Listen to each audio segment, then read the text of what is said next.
여러분, 혹시 가장 밝은 순간, 그러니까 빛이 그야말로 절정에 달했을 때를 상상해 보신 적 있나요? 모든 어둠이 흔적도 없이 사라지고 세상이 온전히 드러나는 바로 그 순간 말이에요. 오늘은 바로 그 정점의 에너지, 그리고 그 너머에 숨겨진 아주 놀라운 반전의 철학, 사에 대해 함께 깊이 파고들어 보려고 합니다.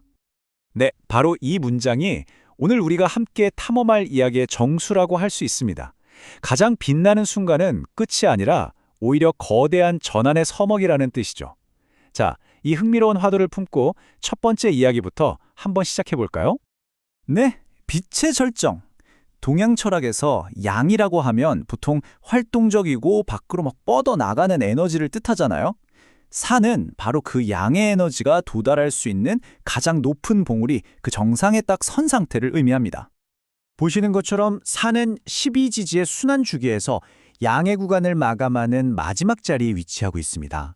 이게 단순히 여름의 시작이라는 의미를 넘어서요, 양의 운동이 이룰 수 있는 가장 완벽한 성취를 상징하죠.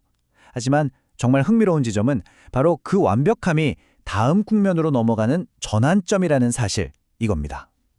아니, 그럼 이토록 강렬한 사의 에너지는 대체 뭘로 이루어져 있을까요? 그 찬란함의 구성 요소를 지금부터 하나씩 해부해 보겠습니다. 형체와 불, 그리고 그 아래 담긴 힘에 대해서 말이죠. 먼저 이 사라는 글자 모양부터 한번 보실까요? 딱 보면 뱀이 몸을 유연하게 틀고 있는 그 형상에서 유래했다고 해요. 뱀은 허물을 벗으면서 스스로를 갱신하고 또 조용히 움직이다가 순식간에 목표를 낚아채잖아요. 바로 이 모습 속에 빛이 가장 강렬할 때 그 폭발적인 생명력과 멈추지 않는 변화의 본성이 동시에 담겨 있는 것 같습니다. 여기서 사에 정말 재미있는 내면을 엿볼 수가 있는데요. 바로 음체양용이라는 이중성입니다. 이게 무슨 말이냐면 그 형태, 즉 몸은 공간적으로 무언가를 받아들이는 음의 성질을 띠는데 실제 쓰임에서는 세상을 향해 강력한 에너지를 뿜어내는 양의 역할을 한다는 거예요. 이걸 이렇게 한번 생각해보면 어떨까요? 겉보기엔 아주 고요하고 수용적인 그릇인데 그 안에는 막 들끓는 용암이 담겨 있는 거예요. 겉모습은 고요하지만 그 본질적인 힘은 언제든 밖으로 폭발할 수 있다는 거죠. 그 폭발적인 에너지의 정체, 그게 바로 양화, 즉 양의 불입니다. 이게 그냥 단순한 불꽃이 아니에요. 하늘에 떠 있는 태양의 빛, 병화가 지상으로 내려온 힘과 같다고 보거든요. 그래서 사의 본질은 바로 드러냄입니다. 모든 것을 환하게 비춰서 비밀을 없애고 애매모호함을 지워버리죠.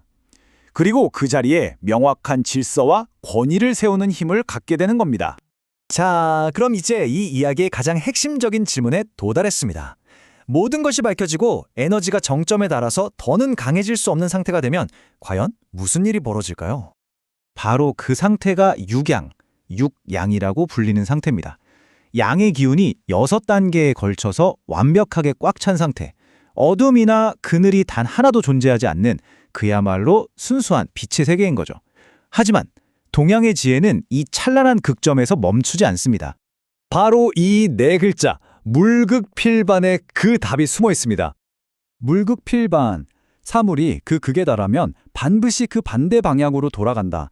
이게 동양사상의 정말 핵심적인 원리 중 하나거든요. 예를 들어 가장 높은 곳에 도달한 공이 아래로 떨어지기 시작하는 것처럼 모든 것은 정점에서 전환을 시작한다는 거죠. 그러니까 핵심은 바로 이겁니다. 사가 상징하는 가장 밝은 순간은 영원한 상태가 아니라 새로운 시작을 알리는 전환점이라는 것.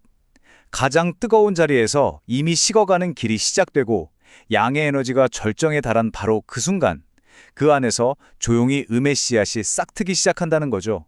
와, 정말 깊은 통찰 아닌가요?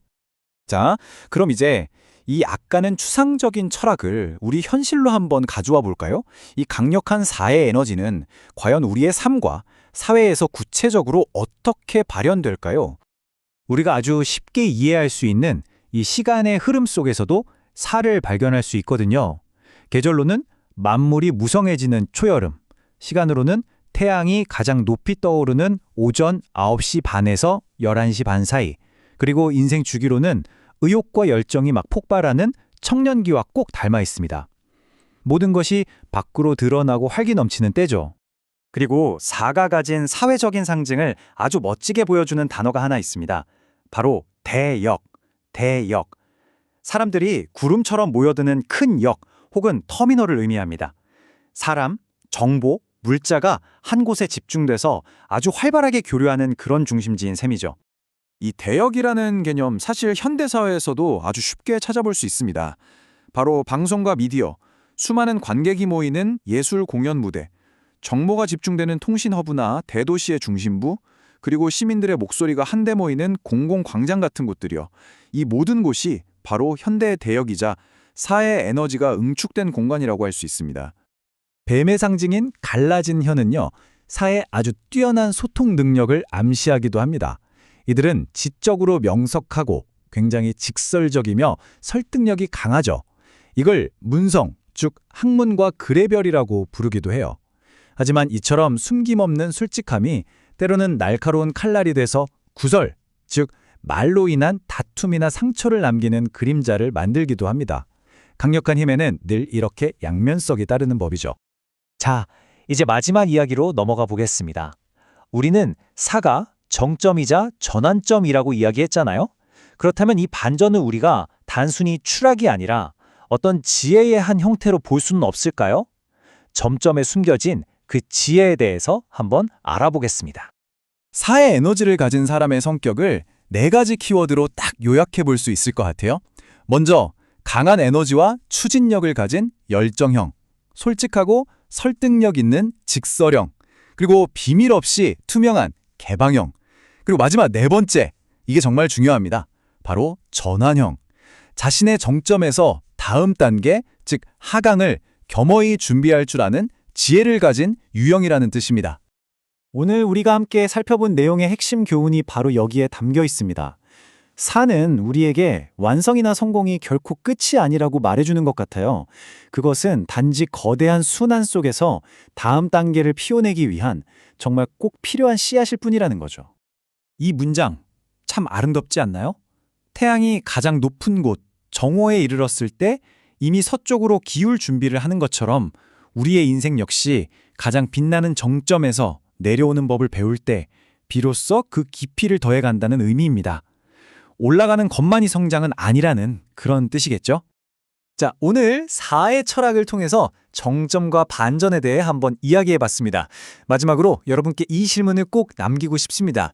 여러분의 삶에서 경험했던 혹은 앞으로 경험할 가장 빛나는 순간은 그 자체로 완벽한 끝일까요? 아니면 완전히 새로운 무언가를 잉대하는 또 다른 시작일까요? 한번 좀 깊이 생각해 보시는 건 어떨까요?